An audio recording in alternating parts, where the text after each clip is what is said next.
ஜமா படத்தில் நிறைய முக்கியமான ஆக்டராக நடிச்சிருக்காங்க. அவங்களுக்கு நீங்கள் ட்ரெயின் பண்ணிக்கிறீங்க. அந்த ட்ரைனிங் செக்ஷனை பற்றி நீங்கள் சொல்லுங்கண்ணா. அந்த ஆக்டர் எல்லாமே நடிக்கிறவங்க தான், ஏற்கனவே ஃபிலிமில் நடிக்கிறவங்க தான், அனுபவம் இருக்கிறவங்க தான். ஆனால் என்னென்னா தெருக்கூத்து பத்தின படம் அப்படிங்கிறதுனால அவங்களுக்கு ஆட தெரியணும், பாட தெரியணும், டைலாக் பேச தெரியணும். இது மூணும் ஒரே நேரத்தில் பண்ணக்கூடிய திறன் வேணும். தெருக்கூத்து பாட்டுகளை பாடணும் அவங்க. அதுக்கான இப்போ எல்லாரும் சங்கீதம் தெரிஞ்சாதான் பாட முடியும் அப்படின்னு நினைக்கிறாங்க இல்லையா? அப்படி கிடையாது. ஒரு 2 முறை 3 முறை 4 முறை பயிற்சி எடுத்து பாடினாங்கன்னா பாட முடியும். அது மாதிரி தெருக்கூத்துல பாட்டுகள் வழியா ஆக்டிங் பண்ணுவாங்க. பாட்டு பாடி எதிர் கேரக்டரும் பாட்டு பாடும், இவங்களும் பாட்டு பாடுவாங்க. பாட்டாவே தர்க்கங்கள் நடக்கிற மாதிரி தான் தெருக்கூத்து இருக்கும். இன்னும் டீப்பா சொல்லணும்னா தெருக்கூத்துல இருக்கிற பாட்டு பார்வையாளர்களுக்கே தெரியும், அவங்களே பாடுவாங்க பின்னாடி. அந்த மாதிரியான வழக்கம் தான் இருக்குது. இந்த நடிகர்கள் அதுக்கு தெருக்கூத்தை கத்துக்கணுங்கிற ஆர்வம் அவங்களுக்கு இயல்பிலேயே இருந்ததுனால எங்களுக்கு ஒர்க் பண்ற அனுபவம் ஈஸியா இருக்கும். இதுக்கு முன்னால நிறைய படங்களுக்கு ட்ரெயின் பண்ணியிருக்கிறேன். ஜமா எனக்கு ரொம்ப ஸ்பெஷலான மூவி. இப்போ பிரைமரி, செகண்டரி, தேர்டு இந்த கேட்டகரி இருக்கு இல்லையா? ஸோ நான் ட்ரெயின் பண்ணது கேரக்டர் ஆர்டிஸ்டா பண்றவங்களுக்கு மட்டும் தான் ட்ரெயின் பண்ணேன். ஸோ என்ன அப்படின்னா, இப்போ எல்லாருக்கும் தெரிஞ்சிருக்க மாட்டோம், வேற வேற படங்கள்ல ஒர்க் பண்ணிருக்கோம். ஸோ எல்லாரையும் சேர்த்து ஆர்கனைஸ் பண்ணி அந்த ஆக்டருக்குள்ள ஒரு ஒற்றுமை அப்படிங்கிற ஒரு விஷயத்த கிரியேட் பண்ணதான் இந்த ட்ரைனிங் ப்ராசஸ். ஒரு ட்ரைனிங்ல என்ன மாதிரி ப்ராசஸ் இருக்கும் அப்படின்னா, அந்த கேரக்டர் என்ன, அந்த கேரக்டர் எந்த லேண்ட்ஸ்கேப்ல இருக்கக்கூடிய கேரக்டர், அங்குள்ள ஸ்லாங் என்ன, அவனுடைய பாடி ஜெஸ்டர் என்னவா இருக்கணும், போஸ்டர் என்னவா இருக்கணும், மேனரிசம் என்னவா இருக்கணும். ஸோ ஆக்டிங் நிறைய மெத்தட்ஸ் இருக்குது. இதுல என்னன்னா, இப்போ நம்ம நடிக்கக்கூடிய மெத்தட் என்னன்னா ரியலிஸ்டிக் ஆக்டிங். ரியல் லைஃப்ல நான் என்ன மாதிரி பிஹேவ் பண்ணுவேனோ சேம் திங் இங்க நான் ட்ரூத்ஃபுல்லா அவங்களை கொண்டு வைக்கணும். ஸோ அதை அவங்களுக்கு பிலீவ் பண்றதுக்கான எக்ஸசைஸ், அந்த மாதிரியான விஷயங்கள் தான் நிறைய ஒர்க் பண்ணணும். சார்ந்தோரே சபையோரே எல்லாருக்கும் வணக்கம். எல்லாருக்கும் இருக்கிற தயக்கம் தான், இந்த ஆத்மாம் அதுக்குள்ள நம்ம கத்துக்க முடியுமா? அந்த மாதிரி, அதாவது ஆத்மாவை பத்தி ஒரு பிரமிப்பு மனசுக்குள்ள வச்சுக்கிறாங்க.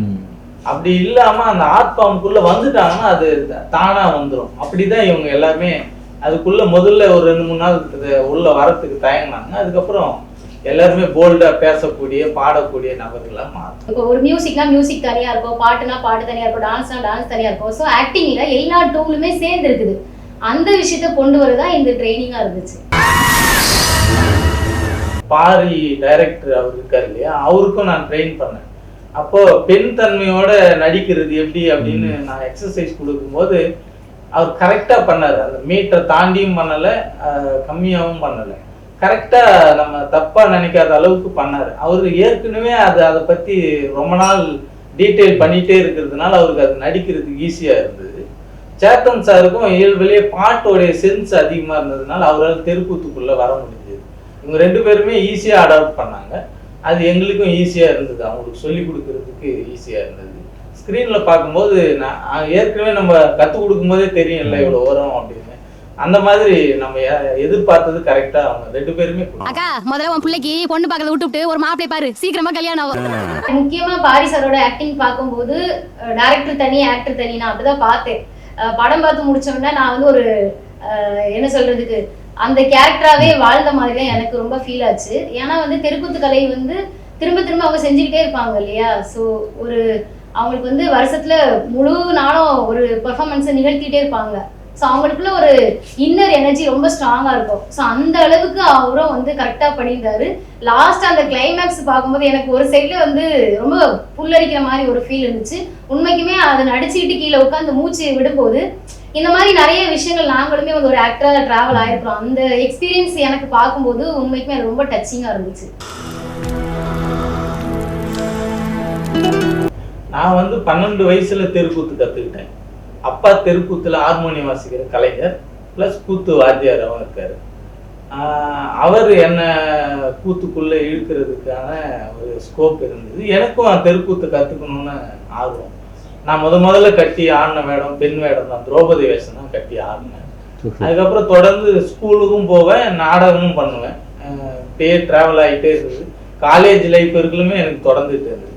அதுக்கப்புறம் சென்னை வந்த பிறகு தெருக்கூத்துக்காக ஊருக்கு போயிட்டு சென்னை வரணும் அப்படிங்கிறது இது இருந்தது. அதனால என்ன பண்ணேன்னா, சரி அது சார்ந்த நவீன நாடகங்களை கற்றுக்கலாம் அப்படின்னு சொல்லிட்டு நவீன நாடக குழுக்கள் ஒரு 5-6 குழுக்களில் நான் ஜாயின் பண்ணி நவீன நாடகங்கள்ல எப்படி நடிகர்கள் உருவாகிறாங்க, அப்போ நாடகம் எப்படி டைரக்ஷன் பண்ணுறது, இந்த அனுபவங்கள்லாம் கற்றுக்கிட்டேன். இப்போ நான் தெருக்கூத்தை கற்றுக் கொடுக்குறேன் மாணவர்களுக்கு. நான் வந்து 2012 நேஷனல் ஸ்கூல் ஆஃப் டிராமாவில் டெல்லியில் இருக்கக்கூடிய அந்த காலேஜில் 3 years diploma in dramatic arts அப்படின்னு சொல்லிட்டு ஆக்டிங்காகவே ஆக்டிங் ஸ்பெஷலைசேஷன் முடிச்சுக்கிறேன். அதுக்கப்புறம் நான் வந்து ஒரு ஹாலிவுட்ல ஒரு படம் பண்ணேன், சோ நெப்போஸ் அப்படின்ட்டு. ஸோ அதுதான் என்னோட ஃபர்ஸ்ட் படம். அதில் நான் வந்து லீடாக நடிச்சிருப்பேன். Cette jeune femme, Gracie, les gens de sa famille disent qu'elle est possédée par l'esprit de Catherine. Et je crois qu'elle a des choses à vous raconter. Catherine est morte. Vous êtes venu voir Catherine. Je suis venu te voir, toi, Gracie. Elle est là. Elle vous aime encore. So அந்த படம் முடிச்சதுக்கு அப்புறம் தான் வந்து இங்கே புதிய தலைமுறையில் ரவுத்திரம் பழகு அப்படின்னு ஒரு ப்ரோக்ராம் பண்ணிட்டு இருந்தாங்க, தெருக்கூத்து. ஸோ அதில் வந்து அந்த ப்ரோக்ராமில் ஆக்ட் பண்ணுறதுக்காக தான் நான் இங்கே வந்தேன். ஸோ அதுக்கப்புறம் தான் எனக்கு வந்து சாரதி அறிமுகமாகிறாரு. அதுக்கப்புறம் தான் நான் வந்து இப்படி இந்த கூத்துல வந்து டிராவல் ஆகிறதுக்கான வே வந்து அதுதான்.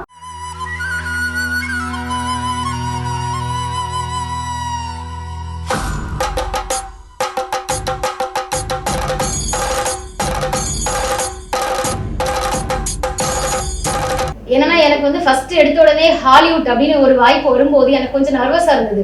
ஏன்னா எனக்கு சினிமானா என்னன்னு தெரியாது. சின்ன வயசுல நிறைய படங்கள்லாம் பார்த்துருக்கேன், ஆனால் நடிக்கணும்னு ஆசை இருந்திருக்குது. இந்த ப்ராசஸ் வந்து எப்படி இருந்தது அப்படின்னா, டெல்லியில நான் படிச்சுட்டு இருக்கும்போது பிரேமா ரேவதி அப்படின்னு சொல்லிட்டு ஒரு எழுத்தாளர், சமூக செயல்பாட்டாளர், அவங்க தான் வந்து ஒரு ஆடிஷன் இருக்கு, நீ கட்டாயம் வரணும் அப்படின்னு இருந்தாங்க. ஸோ ஆடிஷனுக்காக நான் வந்து டெல்லியில இருந்து சென்னை வந்திருந்தேன். எல்லாருக்குமே ஆடிஷன் வந்து 10 நிமிஷம் 5 நிமிஷம் தான் கேள்விப்பட்டது. எனக்கு வந்து 2 நாள் ஆடிஷன் வச்சிருந்தாங்க. ரொம்ப இன்ட்ரெஸ்டிங்கா இருந்துச்சு.